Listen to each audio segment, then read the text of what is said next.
ଗପ ଭଲ ଲାଗିଲେ ଲାଇକ୍ କରନ୍ତୁ, ଗପଟିକୁ ଫରୱାର୍ଡ କରନ୍ତୁ। ଆମ ଚ୍ୟାନେଲ ଓଡ଼ିଆ ଗପମୁଣିକୁ ସବସ୍କ୍ରାଇବ୍ ମଧ୍ୟ କରନ୍ତୁ। ଚାଲନ୍ତୁ ଜାଣିବା ପ୍ରମୁଖ ଅସୁରମାନଙ୍କ ବିଷୟରେ। ଆଜି ଶୁଣିବା ଅନ୍ଧକାସୁର କଥା। ପ୍ରାଚୀନ କାଳ ବୈଦିକ ଯୁଗ ପୂର୍ବର କଥା। ଏକଦା ମହାଦେବଙ୍କର ଭ୍ରମଣ କରିବା ପାଇଁ ମନ ହେଲା। ସେ ପାର୍ବତୀ ଓ ଗଣମାନଙ୍କ ସହ ଭ୍ରମଣରେ ବାହାରିଲେ। କୈଳାସରୁ କାଶୀ ଆସିଲେ। ସେ କାଶୀପୁରରେ ଭୈରବ ନାମକ ବୀରକୁ ରକ୍ଷକ କରିଦେଲେ। ତାପରେ ସେ ପାର୍ବତୀଙ୍କ ସଙ୍ଗେ ରହି ନାନା ପ୍ରକାରର ଭକ୍ତାନନ୍ଦଦାୟୀ ଲୀଳା କଲେ। ଥରେ ଗୋଟିଏ ବରଦାନକୁ ନିମିତ୍ତ କରି ମୁଖ୍ୟ ଗଣ ଓ ପାର୍ବତୀଙ୍କୁ ନେଇ ମନ୍ଦରାଚଳ ଗଲେ ଓ ସେଠାରେ ମଧ୍ୟ ନାନା ପ୍ରକାରର ଲୀଳାଖେଳା କଲେ। ଶିବ ଓ ପାର୍ବତୀ ମନ୍ଦରାଚଳ ପର୍ବତରେ ଏକାନ୍ତର ସମୟ ଭୋଗ କରୁଥିଲେ। ପାର୍ବତୀ ହସ ମଜାରେ ଶିବଙ୍କ ଆଖି ବନ୍ଦ କରିଦେଲେ ତ ସଙ୍ଗେ ସଙ୍ଗେ ବ୍ରହ୍ମାଣ୍ଡରେ ଅନ୍ଧକାର ଛାଇଗଲା। ପାର୍ବତୀ ବିଚଳିତ ହୋଇଗଲେ ଏବଂ ତାଙ୍କ ହାତ ଝାଳରେ ଓଦା ହୋଇଗଲା। ଯେତେବେଳେ ସେ ଶିବଙ୍କ ଆଖିରୁ ତାଙ୍କ ହାତ ହଟାଇଲେ, ବ୍ରହ୍ମାଣ୍ଡରୁ ଅନ୍ଧକାର ଓହରିଗଲା। ମାତ୍ର ପାର୍ବତୀଙ୍କ ହାତରୁ ବିନ୍ଦୁ ବିନ୍ଦୁ ହୋଇ ଝାଳ ଭୂମିରେ ପଡ଼ିବାରୁ ଏକ ଶିଶୁ ଜନ୍ମ ହେଲା ଓ ସେ ଅନ୍ଧ ଥିଲା। ନବଜାତ ଶିଶୁଟି କାନ୍ଦିବାରୁ ଦିବ୍ୟ ଦମ୍ପତି ଶିଶୁଟିକୁ ଦେଖିପାଇଲେ। ଶିଶୁଟି ଭୟଙ୍କର ବିକୃତ, କୁରୂପ, ଜଟାଧାରୀ, କାଳିଆ ଓ ଅତ୍ୟନ୍ତ ଅସୁନ୍ଦର ଥିଲା। ତାର କଣ୍ଠରୁ ଘର ଘର ହୋଇ ଶବ୍ଦ ବାହାରୁଥିଲା, ମାତ୍ର ତାର କେଶ ସୁନ୍ଦର ଥିଲା।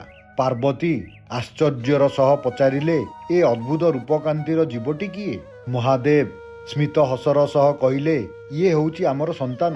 ତୁମ ଝାଳ ଓ ମୋ ଆଖିର ଉଷ୍ମତାରୁ ସେ ଜନ୍ମ ହୋଇଛି। ସେ ବ୍ରହ୍ମାଣ୍ଡ ଅନ୍ଧକାର ଥିବା ସମୟରେ ଜନ୍ମ ହୋଇଥିବାରୁ ତାର ନାମ ହେଲା ଅନ୍ଧକ। ସେ ତୁମର ପୁତ୍ର, ତୁମେ ତାର ଯତ୍ନ ନିଅ। ମାତା ପାର୍ବତୀ ତାର ମାତୃତୁଲ୍ୟ ଯତ୍ନ ନେଲେ। ଇତିମଧ୍ୟରେ ଦୈତ ରାଜା ହିରଣ୍ୟକ୍ଷ ପୁତ୍ର ଲାଭ କରିବା ପାଇଁ ସୁଦୂର ଏକ ପର୍ବତ ଶିଖରରେ ମହାଦେବଙ୍କୁ ତପସ୍ୟା କରୁଥିଲା। ମହାଦେବ ହିରଣ୍ୟକ୍ଷ ତପସ୍ୟାରେ ସନ୍ତୁଷ୍ଟ ହୋଇ ତା ସାମ୍ନାରେ ପ୍ରକଟ ହେଲେ। ବରଦାନ ପାଇଁ ଇଚ୍ଛା ପ୍ରକାଶ କରିବାକୁ କହିବାରୁ ହିରଣ୍ୟକ୍ଷ ସନ୍ତାନ ପ୍ରାପ୍ତ କରିବାର ଉଦ୍ଦେଶ୍ୟ ପ୍ରକାଶ କଲା। ଶିବ ତାଙ୍କ ଶିଶୁ ପୁତ୍ରକୁ ଦେଇ କହିଲେ, ଏ ହେଉଛି ମୋର ପୁତ୍ର ଅନ୍ଧକ। ତୁମ ସମବଳଶାଳୀ, ଏହାକୁ ପୁତ୍ର ରୂପେ ଗ୍ରହଣ କର। ଅତ୍ୟନ୍ତ ଖୁସିର ସହ ହିରଣ୍ୟକ୍ଷ ପୁତ୍ର ଅନ୍ଧକ ସହ ରାଜ୍ୟକୁ ଫେରିଲା। ଅନ୍ଧକ ରାଜ ଉଆସରେ ବଢ଼ିବାକୁ ଲାଗିଲା। ମହାଦେବଙ୍କ ଆଶୀର୍ବାଦ ପ୍ରାପ୍ତ କରିଥିବାରୁ ହିରଣ୍ୟକ୍ଷ ଗର୍ବୀ ଓ ଅହଙ୍କାରୀ ହୋଇଗଲା। ସେ ତିନି ଲୋକର ଅଧିକାରୀ ହେବାର ସ୍ୱପ୍ନ ଦେଖିବାକୁ ଲାଗିଲା ଓ ଦେବଲୋକକୁ ଆକ୍ରମଣ କଲା। ଭୟଭୀତ ଦେବତାଗଣ ଭଗବାନ ବିଷ୍ଣୁଙ୍କ ଶରଣାଗତ ହେଲେ। ପାଳନକର୍ତ୍ତା ବିଷ୍ଣୁ ବରାହ ଅବତାର ନେଇ ହିରଣ୍ୟକ୍ଷର ସଂହାର କଲେ। ଏଥୁଅନ୍ତେ ଭଗବାନ ବିଷ୍ଣୁ ଅନ୍ଧକକୁ ଅସୁରମାନଙ୍କ ରାଜା ଘୋଷଣା କଲେ।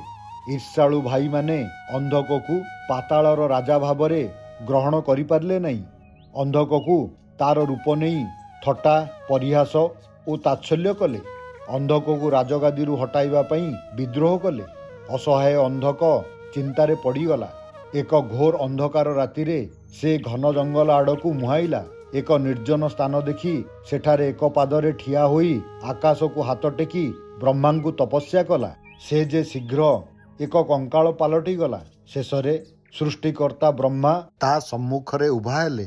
ଅନ୍ଧକକୁ ତାର କଠୋର ତପସ୍ୟା ବନ୍ଦ କରିବାକୁ ତଥା ସେ ଚାହୁଁଥିବା ଯେକୌଣସି ବର ମାଗିବାକୁ କହିଲେ। ଅନ୍ଧକ ହାତ ଯୋଡ଼ି ପ୍ରଣାମ କରି ବ୍ରହ୍ମାଙ୍କ ସ୍ତୁତି କଲା ଓ କହିଲା, ହେ ପ୍ରଭୁ, ମୋତେ ତିନି ଲୋକର ନିୟନ୍ତ୍ରଣ ଦିଅନ୍ତୁ ଏବଂ ମୋତେ ଅମର ହେବାର ବରଦାନ କରନ୍ତୁ। ବ୍ରହ୍ମା କହିଲେ, ତୁମେ ତିନି ଲୋକର ସ୍ୱାମୀ ହେବ, କିନ୍ତୁ ଯିଏ ଜନ୍ମ ହୋଇଛି ତାର ମୃତ୍ୟୁ ଆସନ୍ନ, କିନ୍ତୁ ତୁମେ ତୁମର ମୃତ୍ୟୁର କାରଣ ବାଛିପାର। ଅନ୍ଧକ କହିଲା, ତିନି ଲୋକର କୌଣସି ମାତୃତୁଲ୍ୟ ନାରୀଙ୍କୁ ଯଦି ସେ ମା ବ୍ୟତୀତ ଅନ୍ୟ କୌଣସି ଦୃଷ୍ଟିରେ ଦେଖେ, ତେବେ ତୁରନ୍ତ ତାର ବିନାଶ ହେଉ। ବ୍ରହ୍ମା କହିଲେ, ତଥାସ୍ତୁ ଓ କହିଲେ, ତୁମର ମହତ୍ୱାକାଂକ୍ଷାକୁ ସାକାର କର ଏବଂ ସର୍ବଦା ବୀର ବ୍ୟକ୍ତିଙ୍କ ସହ ଯୁଦ୍ଧ କରିବାକୁ ଉପଦେଶ ଦେଲେ। ଅନ୍ଧକ କହିଲା, ମୁଁ ଏବେ ଦୃଷ୍ଟିହୀନ ଏବଂ ଶରୀରହୀନ ଏକ କଙ୍କାଳ। ମୁଁ ମୋର ଶତ୍ରୁମାନଙ୍କ ସହିତ ଲଢ଼ିବି କିପରି? ହେ ମହାପ୍ରଭୁ, ମୋତେ ଆଶୀର୍ବାଦ ଦିଅନ୍ତୁ। ବ୍ରହ୍ମା ଅନ୍ଧକକୁ ସ୍ପର୍ଶ କଲେ। ତତ୍କ୍ଷଣାତ୍ ଅନ୍ଧକ ସୁନ୍ଦର ଓ ଶକ୍ତିଶାଳୀ ଶରୀର ତଥା ଦୃଷ୍ଟିଶକ୍ତି ପାଇଲା। ଅନ୍ଧକ ରାଜପ୍ରାସାଦକୁ ଫେରିଲା। ନୂଆ ଶକ୍ତିଶାଳୀ ଓ ସୁନ୍ଦର ରୂପ ଦେଖି ତାର ଭାଇମାନେ ଆଶ୍ଚର୍ଯ୍ୟଚକିତ ହେଲେ ଓ ପୂର୍ବବତ୍ ବିରୋଧ କରିବା ଛାଡ଼ିଦେଲେ। ଅନ୍ଧକ ଅସୁର, ରାକ୍ଷସ ଓ ଦୈତ୍ୟଗଣଙ୍କ ସମ୍ରାଟ ହେଲା। ତାର ପୂର୍ବଜ ଅସୁରମାନଙ୍କ ଭଳି ଅନ୍ଧକ ମଧ୍ୟ ଶାସନ କ୍ଷମତା ଏବଂ ସାମ୍ରାଜ୍ୟ ବିସ୍ତାର କରିବା ପାଇଁ ଭାବିଲା।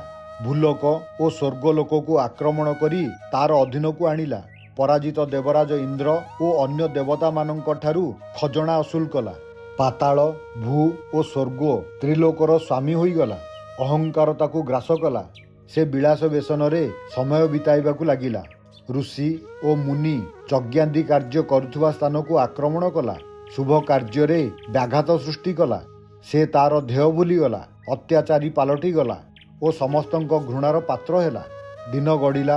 ଥରେ ସେ ମନ୍ଦରାଚଳ ପର୍ବତ ଦେଇ ଯାଉଥିବା ସମୟରେ ପର୍ବତର ସୌନ୍ଦର୍ଯ୍ୟରେ ଆକର୍ଷିତ ହୋଇ ସେଠାରେ କିଛି ଦିନ ବିତାଇବା ପାଇଁ ସ୍ଥିର କଲା।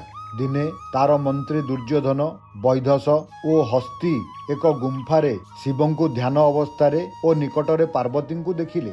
ପାର୍ବତୀଙ୍କ ରମଣୀୟ ରୂପ ଦେଖି ଅବିଳମ୍ବେ ଅନ୍ଧକକୁ ଜଣାଇବାକୁ ଧାଇଁଗଲେ। ମନ୍ତ୍ରୀମାନେ ଏକ ଜଟାଧାରୀ ବ୍ୟକ୍ତି ଧ୍ୟାନ କରୁଥିବା ଓ ଏକ ଅତ୍ୟଧିକ ଲଳିତା ସୁନ୍ଦରୀ ସ୍ତ୍ରୀଙ୍କୁ ମନ୍ଦରାଚଳର ଗୁମ୍ଫାରେ ଦେଖିବା କଥା ବର୍ଣ୍ଣନା କଲେ ଓ କହିଲେ, ଯଦି ଜଣେ ପୁରୁଷ ସେ ଚାରୁମୟୀ ସୁନ୍ଦରୀ ସ୍ତ୍ରୀଙ୍କୁ ଦେଖି ନାହିଁ ତେବେ ତାର ଆଖି ଥାଇ କି ଲାଭ?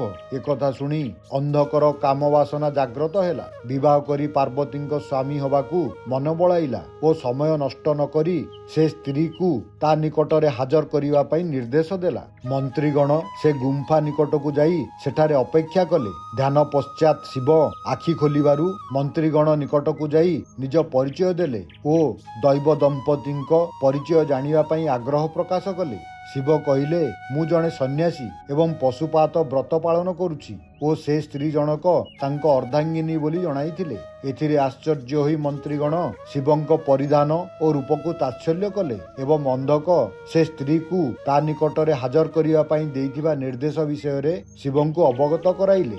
ମହାଦେବ କହିଲେ, ସେ ରାକ୍ଷସ ରାଜକୁ ସ୍ୱାଗତ। ସେ ନିଜେ ଆସି ଏ ସୁନ୍ଦରୀ ସ୍ତ୍ରୀକୁ ନେଇଯାଇପାରେ। ମନ୍ତ୍ରୀମାନେ ରାଜଉଆସକୁ ଫେରି ଶିବଙ୍କ ବାର୍ତ୍ତା ଅନ୍ଧକକୁ ଜଣାଇଲେ। ଅନ୍ଧକ କ୍ରୋଧାଗ୍ନିରେ ଜଳି ଉଠିଲା। ସେ ଅଶୋଭନୀୟ ସନ୍ନ୍ୟାସୀ ଜାଣିବା ଦରକାର ଅନ୍ଧକ କିଏ ବୋଲି କହି ଆକ୍ରମଣ କରିବା ପାଇଁ ଗୁମ୍ଫା ଆଡ଼କୁ ଅଗ୍ରସର ହେଲା। ଗୁମ୍ଫାର ପ୍ରବେଶ ଦ୍ୱାର ପାଖରେ ପ୍ରହରୀ ବୀରକ ତାଙ୍କୁ ଅବରୋଧ କଲା ଓ ଆସିବାର ଅଭିପ୍ରାୟ ଜାଣିବାକୁ ଚାହିଁଲା। ଅନ୍ଧକ ଅଣଦେଖା କରି ଅଗ୍ରସର ହୁଅନ୍ତେ ବୀରକ ବର୍ଚ୍ଛାର ପ୍ରହାର କଲା। ପ୍ରହରୀ ବୀରକର ବର୍ଚ୍ଛା ପ୍ରହାର ଏତେ ମାରାତ୍ମକ ଥିଲା ଯେ ଅନ୍ଧକକୁ ନିଜ ଜୀବନ ବଞ୍ଚାଇ ସେ ସ୍ଥାନ ଛାଡ଼ି ଚାଲିଯିବାକୁ ବାଧ୍ୟ ହୋଇଥିଲା। ଇତିମଧ୍ୟରେ ମହାଦେବ ଘୋର ତପସ୍ୟା କରିବା ପାଇଁ ବୀରକକୁ ପାର୍ବତୀଙ୍କ ପ୍ରହରୀ ନିଯୁକ୍ତ କରି ସେ ସ୍ଥାନ ଛାଡ଼ି ଚାଲିଗଲେ।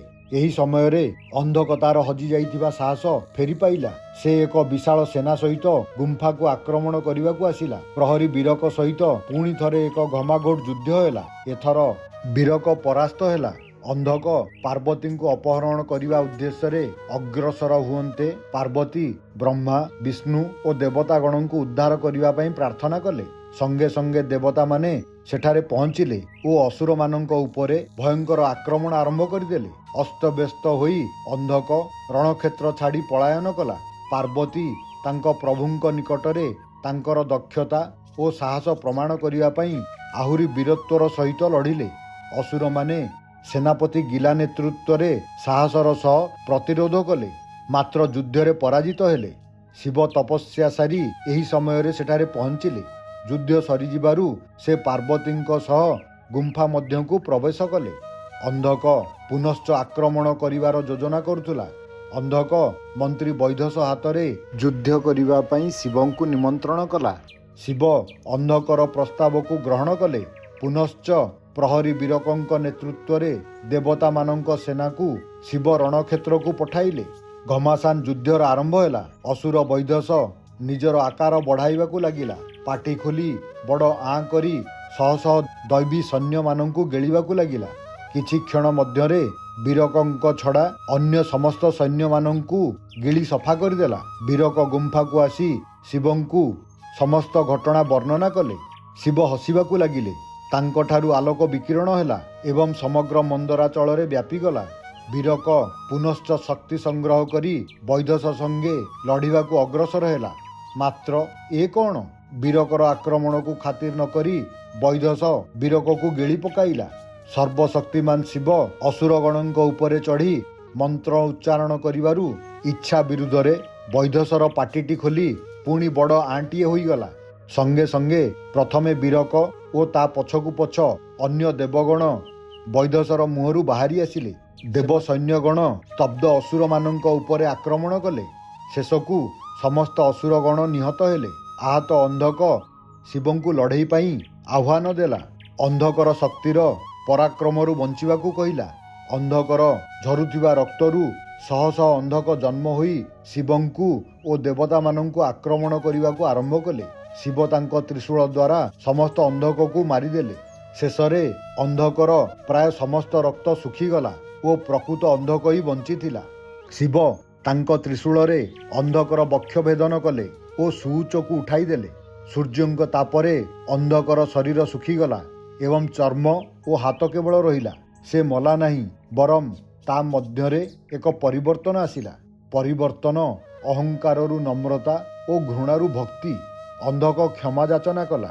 ମହାଦେବ ତାକୁ ତଳକୁ ଓହ୍ଲାଇ ଦେଲେ ଓ କ୍ଷମା ଦେଇ ବର ମାଗିବାକୁ କହିଲେ। ଅନ୍ଧକ ତାର ପାପ, ଗର୍ବ ଏବଂ ଭ୍ରମ ଯୋଗୁଁ ଶିବଙ୍କ ସହ ଲଢ଼ିବା କଥା ସ୍ୱୀକାର କଲା। ନିବେଦନ କଲା ଯେ ସେ ପାର୍ବତୀଙ୍କୁ ସଦାସର୍ବଦା ଯେପରି ମା ଭଳି ଦେଖୁ ଓ ମା ପାର୍ବତୀଙ୍କ କୃପା ଦୃଷ୍ଟି ତା ପ୍ରତି ରହୁ ତଥା ସେ ଗଣମାନଙ୍କ ସଙ୍ଗେ ରହି ଅନନ୍ତ କାଳ ପାଇଁ ଶିବଙ୍କ ଭକ୍ତ ହେବାକୁ ଅନୁରୋଧ କଲା। ଶିବ ତଥାସ୍ତୁ କହିଲେ। ତାପରେ ଶିବ ତାଙ୍କ ଉପରେ କୃପା ଦୃଷ୍ଟି ପକାଇଲେ ଓ ଅନ୍ଧକଙ୍କୁ ତାଙ୍କ ଜନ୍ମର ସମ୍ପୂର୍ଣ୍ଣ କାହାଣୀ ମନେ ପଡ଼ିଗଲା। ଅନ୍ଧକ ଶିବଙ୍କ କୃପାରୁ ବଞ୍ଚିଥିବା କଥା ପୁନରାବୃତ୍ତି କରି ଶିବ ଓ ପାର୍ବତୀଙ୍କୁ ପ୍ରଣାମ କଲା। ଧନ୍ୟବାଦ। Thank you for watching. Please like, share and subscribe.